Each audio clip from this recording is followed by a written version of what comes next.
Deadlock blew up seemingly overnight, and in today's video, we'll discuss where it came from, why it's so popular, and the potential future of Deadlock. Deadlock is a third-person MOBA shooter recently released to invite-only access by developers Valve Corporation. For everyone unfamiliar, a standard MOBA, or multiplayer online battle arena, in very simple terms, involves killing creeps to collect currency that you'll use to buy items and get stronger, take neutral and enemy objectives, and ultimately win the enemy base and the game. Deadlock follows all these basic aspects of a MOBA, but sets itself apart by including third-person hero shooter elements from games like Overwatch or Marvel Rivals. Deadlock also focuses heavily on movement mechanics, opening the way to high skill ceilings and high skill expression. But where exactly did it come from? Before all the recent craze, Deadlock was in development for quite a while. A Verge article explains the development and timeline for Deadlock. Quote, information started to emerge from closed playtests in May. By August,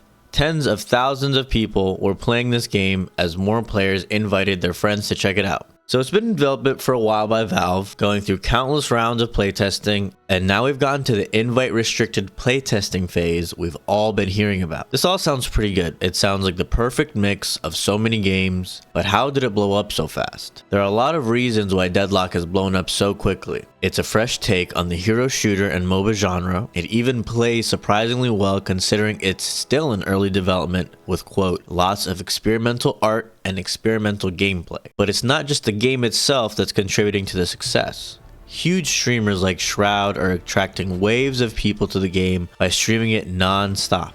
Even he has said many times that he's addicted to the game. As of recording, there are about 39,000 viewers of the game. For a game that's still invite restricted, I'd argue these are pretty great numbers. They'll likely do a streamer drop enabled format similar to what Valorant and plenty other games did on their releases. Something else to note is there are a few hero shooters with MOBA elements out right now, especially ones that are this polished. Most are 5v5 or 6v6 with payload game modes. MOBA style objective based game modes open up the possibilities for variable gameplay and tons of theory crafting. You can ask yourself questions like, when do I go for objectives?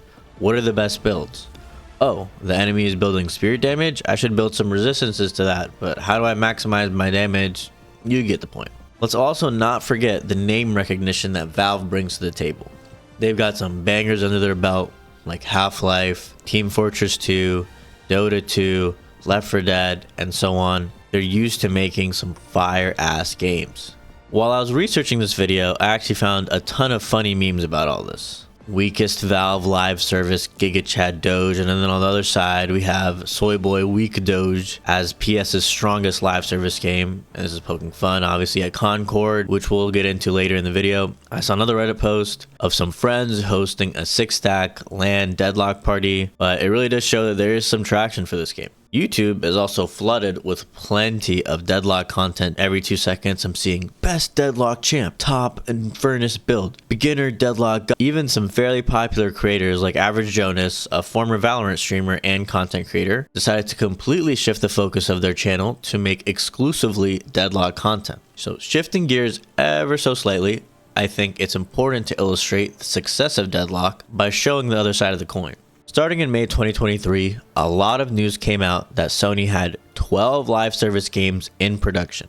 In August of 2024, a $40 live service system lock hero shooter releases and epically fails, capping out at just under 700 all-time peak players on Steam. This is bad for a couple of reasons. One, 700 people for an online-only game is really bad for self-explanatory reasons. And two, apparently, the production of this game costed bare minimum $100 million. Kotaku explains it well here by saying, quote, when we're talking about an online-only multiplayer shooter built around playing with other people, yeah, the numbers do matter. And to cover all bases here, we aren't sure how many people are playing on PlayStation, so just wanted to make that clear. And finally, this didn't have any influence on the success of Deadlock, but it really is funny to show the timing of this. Now, to round this all out, I want to briefly put on my doctor's hat and give the prognosis for this game, you know, where it's headed and if it'll maintain its popularity.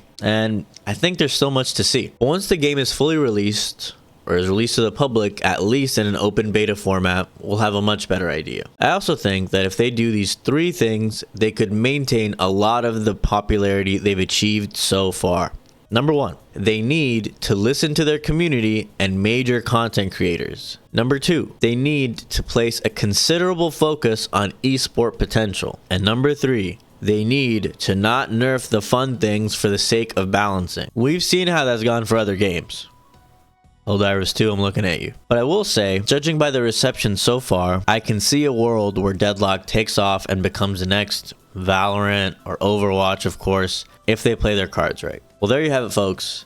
If you've made it this far, please comment the word pineapple if you're a real one. Let me know what you think of Deadlock. Are you enjoying it? Have you gotten the chance to play it yet? If you enjoyed the video, please be sure to leave a like, subscribe to the channel. It helps me out a ton. Start a conversation in the comments. I read and respond to basically every single one. Thank you all so much, and I'll see you in the next one. Peace.